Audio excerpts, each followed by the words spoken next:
Bismillahirrahmanirrahim. InsyaAllah untuk memberkati pengajian kita pada malam ini, marilah bersama-sama kita memulakan ianya dengan Ummul Kitab Al-Fatihah. A'udzu billahi minasyaitonir rajim. Bismillahirrahmanirrahim. Alhamdulillahi rabbil alamin. الرحمن الرحيم مالك يوم الدين إياك نعبد وإياك نستعين اهدنا الصراط المستقيم صراط الذين أنعمت عليهم غير المغضوب عليهم ولا الضالين.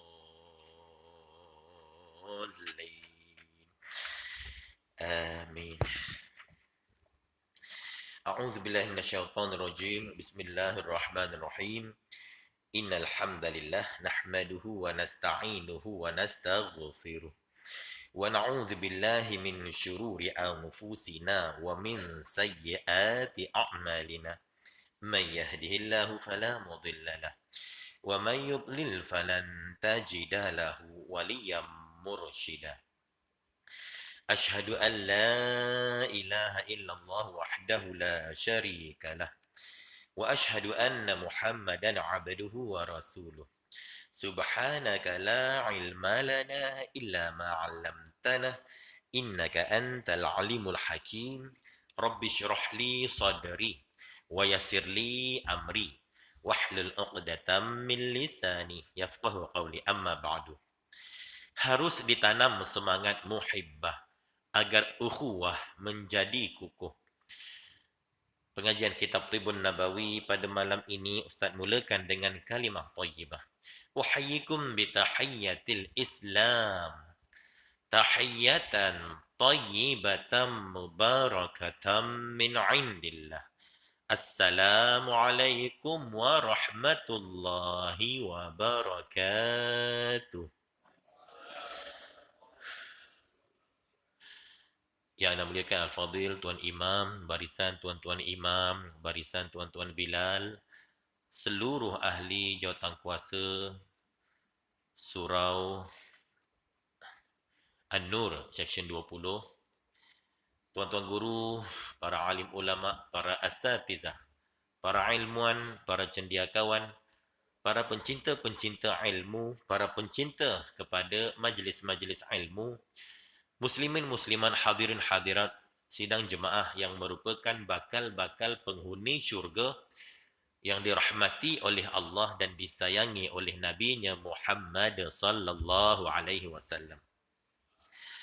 Muka surat berapa ya, Abang Razak? Hadis ke berapa? Hadis 30 ya. Alhamdulillah, syukuran tak terhingga, sama-samalah kita rafakkan setinggi-tinggi kesyukuran kehadiran Allah Subhanahu wa taala atas segala nikmat kurniaannya yang melimpah-limpah, yang mencurah-curah, yang tak terhitung bilangannya. Allah Azza wa Jalla berfirman, ba'da a'udzubillahi minasyaitonir rajim, wa in ta'uddu ni'matallahi la tuhsuha. Maksudnya, dan jika kamu nak menghitung nikmat-nikmat Allah, nescaya kamu takkan mampu untuk menghitungnya.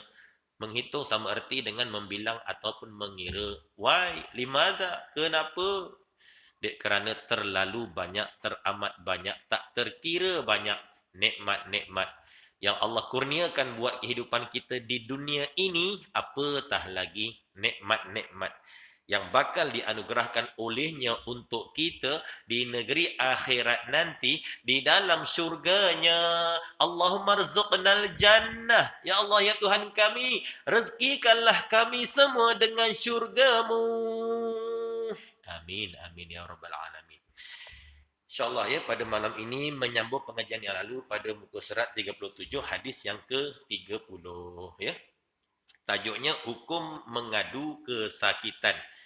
Baik, boleh dengar Ustaz baca ya, tak perlu ikut sebab hadis ni agak panjang ya. Bismillahirrahmanirrahim. Anil Qasim ibni Muhammadin qala qalat Aisyatu wa ra'sah faqala Rasulullah sallallahu alaihi wasallam dzaki law kana wa ana hayyun fastaghfir laki wa ad'u laki faqalat Aisyatu wa thukliyah wallahi inni la azunnuka tuhibbu mauti walau kana dzaka la zalilta akhira yaumika mu'arrisan bi ba'di azwajika faqala an-nabiy sallallahu alaihi wasallam bal ana wa ra'sah laqad hamamtu aw aradtu an ursila ila Abi Bakrin wa banihi wa ahada ay yaqula al-qailun aw yatamanna al-mutamannun thumma qultu ya'ballahu wa yadfa'ul mu'minuna aw yadfa'ullahu wa ya'bal mu'minun. Baik, maksud hadis ini dari Aisyah radhiyallahu anha, ia berkata, aku mengeluh. Saya ulang balik. Dari Aisyah radhiyallahu anha, ia berkata, yakni aku mengeluh. Alangkah sakitnya kepalaku. Lalu Rasulullah sallallahu alaihi wasallam berkata, jika berlaku, yakni engkau mati dahulu dan aku masih hidup, aku akan beristighfar dan berdoa untuk kamu. Aisyah membalas, alangkah kecewanya aku. Demi Allah, aku menyangka kamu menyukai kematianku. Kalau benar berlaku itu, pastinya engkau kekal sebagai pengantin bersama istrimu yang lain. Lalu Nabi SAW berkata, sebenarnya aku yakni akan mati dulu kerana sakit kepala. Aku ingin menghantar seorang utusan kepada Abu Bakar dan anaknya supaya aku mengikat janji dengannya, yakni jawatan khilafah, supaya jawatan khalifah, supaya tidak ada lagi orang-orang yang bercakap inginkan khilafah atau tidak ada lagi orang yang mengharapnya. Kemudian aku berkata, Allah enggan, yakni menyerahkan khilafah itu melainkan kepada orang yang paling berhak. Dan orang-orang beriman menolak, yakni dari menyerahkannya kepada orang yang kurang layak. Sahih Al-Bukhari dalam kitab Al-Marda, ya. Itu terjemahan daripada hadis. Baik, kita lihat ulasan hadis. Yang pertama, menurut Imam Ibnu Hajar rahimahullah, perkataan yang diucapkan oleh Aisyah Qara'sah bermaksud kesakitan yang dirasai di kepala akibat sakit migrain yang kuat. Waraqsah, sakit kepala, ya, migrain, ya, yang kuat. Itu dipetik daripada Fathul Bari. Berdalilkan hadis ini, para ulama menegaskan menyebut kesakitan dengan lidah tidaklah dikira sebagai mengeluh ataupun syiqawah, ya, syiqawah, yakni mengeluh. Berapa ramai orang yang nampak senyap namun hatinya mengeluh, yakni tidak redha dengan sakit yang ditimpakan Allah. Dan berapa ramai pula yang nampak mengeluh dengan lidahnya namun hatinya redha. Jadi yang dikira ialah hati, bukan semata-mata ucapan lidah, ya. Fathul Bari dan Al-Karmani. Subhanallah. Maknanya Aisyah pun kadang-kadang mengeluh juga, ya. Akibat kesakitan ala ra'sah, yakni migrain tadi, sakit kepala, ya. Tu fitrah lah. Kita bila sakit Kadang kita mengadui, aduh sakitnya, ya. Ah, dia terlafaz dengan ungkapan di mulut, ya. Bila kita sakit tadi, adakah itu menggambarkan kita tak redha dengan ujian yang Allah timpa ke atas kita yang berbentuk kesakitan tadi? Jawapannya, tengok pada hati. Ah, ada orang mulutnya mengeluh, sakit, sakit, sakit, tapi hatinya redha. Tapi ada orang mulutnya senyap aja, tapi hatinya Allah ya, tak redha, tak dapat nak terima takdir dan sebagainya. Masya Allah, ya. Jadi yang diambil kira ialah hati. Bukan apa. Kadang-kadang salah satu cara orang tu nak meredakan kesakitan yang dia alami dengan cara dia mengadui. Dia adui, adik macam ada sikit kurang lah. Kalau dia tak mengadui, dia diam, mungkin sakitnya 100%. Bila dia adui, mungkin jadi 80%. Kurang sikit. Tapi bukan bermakna dia tak redha. Dia tengok pada hati pula. Ya. Walaupun dia mengadui mulutnya, mengeluh, tapi hatinya redha, itu tak ada masalah. Ya. Itu biasalah naluri orang bila dia sakit, dia akan mengadui dan sebagainya. Ya. Subhanallah. Jadi, apa juga musibah yang menimpa, hendaklah kita sabar dan redha. Ya, subhanallah. Kerana semua orang-orang yang beriman itu pasti Allah akan uji dengan pelbagai bentuk ujian dan musibah. Masya Allah. Dan orang yang paling berat menerima ujian daripada Allah ialah para rasul, para anbiya, dan diikuti oleh orang-orang yang soleh. Mereka itu lebih luar biasa, ya, ujian yang Allah timpakan. Persoalannya, kenapa Allah uji? Tak boleh ke Allah tak uji? Yang namanya hidup mesti diuji. Sebagaimana orang yang mandi mesti basah, ya. Masya Allah. Orang yang hidup tak nak menerima ujian, sama macam orang mandi tapi tak nak basah. Boleh ke? Tak boleh. Kecuali orang angau. Orang angau sebab dikatakan makan tak kenyang, tidur tak lena, mandi tak basah. Itu dongeng lah. Kalau jiru saya confirm basah walaupun dia angau, ya. Subhanallah. Jadi, mengapa Allah uji? Kerana orang yang beriman itu, apabila menerima ujian daripada Allah, maka kesabarannya pun bertambah. Lagi besar ujian, lagi besar kesabaran. Lagi tinggi ujian, lagi tinggi kesabaran. Lagi kuat ujian, lagi kuat kesabaran. Bila lagi kuat kesabaran, lagi besar kesabaran, lagi tinggi kesabaran, akhirnya Allah mengangkat martabat, maqam kedudukan dia di sisi Allah Ta'ala. Lagi banyak bersabar, lagi tinggi maqam dia di sisi Allah. Sebab itu Allah uji. Sebagaimana sabda Rasulullah SAW, "May yuridillahu bihi khairan yusibhu." Barang siapa yang Allah menghendaki kebaikan untuknya, maka Allah akan uji orang itu, ya. Allah uji sebab Allah nak bagi kebaikan. Apa kebaikan?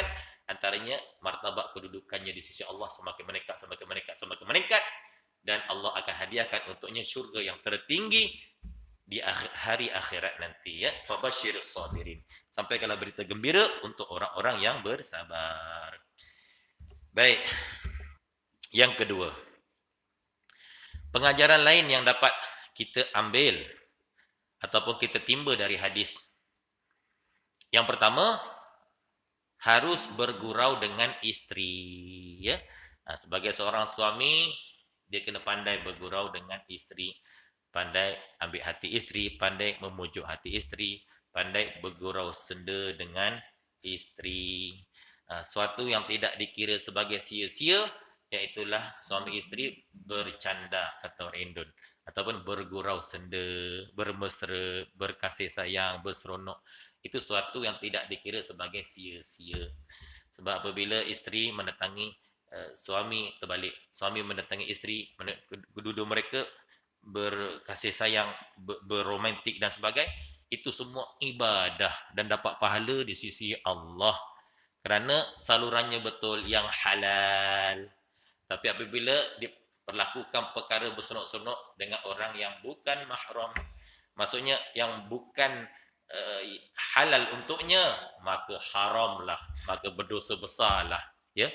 Wal'iyadzubillah. Mudah-mudahan Allah melindungi diri kita daripada bisikan-bisikan nafsu yang jahat, juga daripada ajakan-ajakan syaitan, ya. Masya-Allah, ya. Baik. Jadi harus bergurau dengan isteri sebagaimana Nabi pun bergurau. Nabi kata apa? Ah, Nabi kata kalau kita tengok hadis tadi kan, Nabi kata bila Aisyah mengadu, alangkah sakitnya kepalaku. Mana Aisyah mengeluhlah. Aduh sakitnya kepalaku. Nabi kata, jika berlaku yakni engkau mati dulu, aku masih hidup, aku akan beristighfar dan berdoa untuk kamu. Aisyah berkata, alangkah kecewanya aku. Jadi Aisyah tu menyangka macam Nabi ni bersungguh-sungguh nak Aisyah mati cepat. Sedangkan Nabi hanya bergurau sahaja. Ya, subhanallah. Jadi hidup ni dia tak boleh serius panjang. Tak boleh. Kena ada sedikit gurau, buat kelakar. Ya, terutama pasangan suami isteri. Itu antara ramuan kebahagiaan rumah tangga, keceriaan rumah tangga. Ya. Tak boleh masing-masing buat hal masing-masing, ya, tak ada komunikasi, tak ada hubungan kemesraan kasih sayang, tak boleh, kena ada itu semua. Sedangkan Nabi sendiri pun bergurau dengan Aisyah, ya. Masya Allah. Baik, yang kedua, ajaran hadis lagi, harus menceritakan kepada isteri rahsia yang tidak diceritakan kepada orang lain, ya. Harus apa juga rahsia-rahsia kita boleh berkongsi dengan isteri kita. Kalaupun kita tak kongsikan pada orang lain. Sebab isteri kita yang lebih tahu tentang masalah suaminya luar dan dalam, ya, zahir dan batin. Ya, Masya Allah. Sebab dia bersama-sama sejak dari awal sampai dia melahirkan anak kita. Ya, subhanallah. Sebab itu para suami hargailah pengorbanan isteri untuk kita. Subhanallah, ya. Sebab itu walaupun Nabi SAW dah berumah tangga dengan Aisyah, namun Nabi masih lagi menyebut-nyebut nama Sayyidatina Khadijah, ya, radhiyallahu anha. Sebab apa? Walaupun hingga menimbulkan kecemburuan di hati Aisyah, namun disebabkan pengorbanan Aisyah yang sangat besar untuk baginda Rasulullah SAW. Waktu Nabi susah, ya, waktu Nabi ia dah ketakutan balik daripada Gua Hira, ya, dan sebagainya. Orang yang bersama Rasulullah meredakan Rasulullah menenangkan siapa? Khadijah. Orang yang bagi motivasi, bagi semangat pada Rasul siapa? Sayyidatina Khadijah binti Khuwailid radhiyallahu anha. Subhanallah, ya. Jadi para suami harus berkongsi rahsia dengan isteri. Kalaupun kita tak kongsi dengan orang lain, ya. Siapa yang kita nak kongsi? Isterilah. Dia yang paling dekat dengan kita, ya. Yang kita setiap malam tidur bersama, ya, susah, senang dan sebagainya, ya. Kongsi, tak ada masalah. Walaupun kita tak cerita pada orang lain. Subhanallah, itu antaranya. Dan para isteri pula kenalah beramanah, ya, untuk menyimpan rahsia suami. Barangkali rahsia itu kalau diceritakan pada orang lain membuka aib suami, maka sebenarnya kita telah menjatuhkan kehormatan suami kita. Masya Allah. Wanita ahli syurga itu dia menjaga kehormatan diri dan menjaga kehormatan suami dia, maruah suami dia. Subhanallah, itu dia wanita ahli syurga, ya. Masya Allah. Memang tak dapat dinafi, ya. Akhir zaman ni banyak wanita suka menceritakan keburukan suaminya pada kawan-kawan dia, pada orang lain. Dan kadang sampai satu dunia pun tahu, ya. Wal'iyadzubillah. Jangan sampai begitu. Jangan sampai jadi isteri yang tak dapat nak mencium bau syurga sebab derhakanya kepada suami, ya. Na'udzubillah min dzalik. Baik. Dalam hadis di atas, Nabi menceritakan kepada Aisyah hasrat beliau untuk melantik Abu Bakar menjadi khalifah selepas kewafatannya. Namun cerita tersebut tidak diberitahu kepada orang lain, ya. Waktu itu, waktu Nabi menceritakan hajatnya, hasratnya nak lantik Abu Bakar sebagai khalifah, waktu tu Nabi tak cerita pun pada mana-mana sahabat Nabi yang lain kecuali kepada Aisyah radhiyallahu anha, ya. Subhanallah. Baik, yang ketiga, pengajaran hadis lagi, cemburu sememangnya menjadi tabiat wanita. Jadi kalau isteri kita cemburu dengan kita, biasa-biasa je lah. Jangan kita marah pula si isteri tu. Ya. Sebab cemburu ni dia merupakan fitrah semula jadi. Ya. Ciptaan wanita tu begitu. Dia ada kecemburuan. Cemburu itu harus, yang tak dibenarkan, ya, cemburu buta. Maksudnya tak pasal-pasal timbul kecemburuan pada suami, sedangkan tak ada angin bertiup, ya. Tak ada angin bertiup, tiba-tiba pokok bergoyang. Contoh, tak ada apa-apa pun tiba-tiba dia rasa cemburu. Padahal suaminya orang yang soleh, yang taat, yang kuat ibadah, ya, yang beramanah, yang bertanggungjawab, menjaga maruah, kehormatan diri dan keluarga. Tiba-tiba dia rasa cemburu, karena sebab cemburu buta ini datang daripada bisikan-bisikan syaitan iblis, ya, juga runtutan hawa nafsu yang jahat tadi, ya. Inna nafsa la'ammarah bisu. Sesungguhnya nafsu sentiasa mengajak orang pun melakukan kejahatan. Antara kejahatan ialah su'uzzon, ya, sangka-sangka buruk, ya. Sebab tu jadilah hamba Allah yang sentiasa husnuzan, bersangka baik, terutamanya bersangka baik pada Allah, juga sesama kita, ya, sama saudara-saudara. Subhanallah. Jadi cemburu sememangnya menjadi tabiat wanita. Buktinya Aisyah sendiri pun, Aisyah radhiyallahu anha sendiri pun, ya, cemburu apabila Nabi menyebut-nyebut nama Sayyidatina Khadijah binti Khuwailid radhiyallahu anha, ya. Ada, padahal Sayyidatina Khadijah dah wafat. Dah wafat. Pun bila Nabi sebut kebaikan Khadijah, Aisyah boleh terasa cemburu. Itu dah wafat. Macam mana kalau contoh, ya. Jadi jangan pelik kalau ada orang hidup bermadu, ya. Timbul benda-benda yang sedemikian. Jadi yang si suami kena bijak, ya. Kena bijak mengatur, mengurus, mentadbir. Rasa-rasa tak mampu, lupakan ajalah, ya. Kalau mampu, silakan, ya. Tak ada masalah. Tafaddal masykura. Baik. Seterusnya. Okey. Yang keempat, pengajaran hadis. Nabi mengetahui ia akan wafat dahulu dari Aisyah melalui wahyu dari Allah Ta'ala. Jadi gurauan Nabi itu seakan-akan seperti Nabi nak Aisyah mati dulu. Nabi bergurau. Sampai Aisyah kata, kecewanya aku.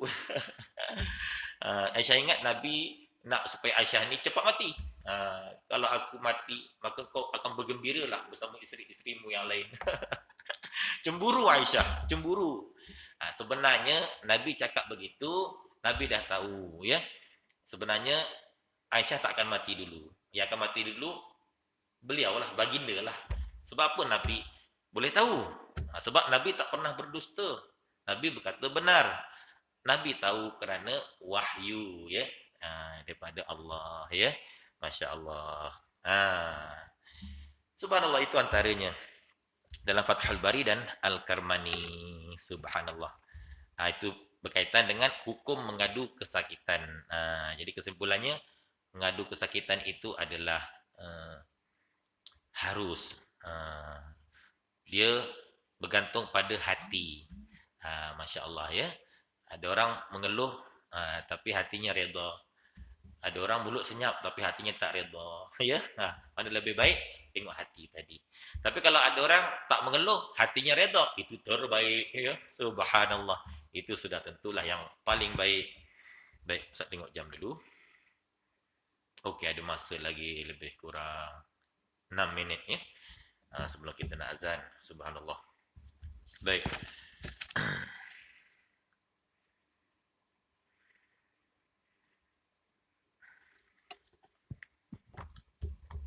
Mungkin Ustaz nak kongsi sikit. Ustaz pun tak pasti Ustaz dah kongsi ke belum bulan lepas.